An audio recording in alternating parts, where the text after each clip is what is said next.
Hello, my name is Nikhil. I'm a rising senior at Los Gatos High School, and for my main project I'm creating a CNC plotter. And so here's a demo of what I have so far.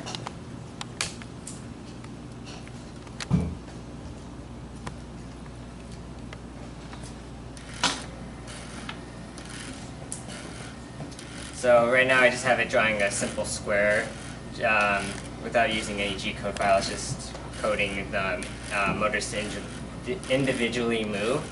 And so what I've done since my last milestone was I mounted the X and Y axis, this being the Y axis and this being the X axis, because if you were to look on the paper, this one moves the paper up and down and this one moves it left and right.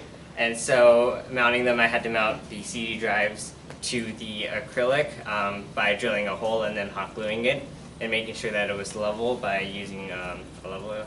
And then mounted both of these perpendicular to each other.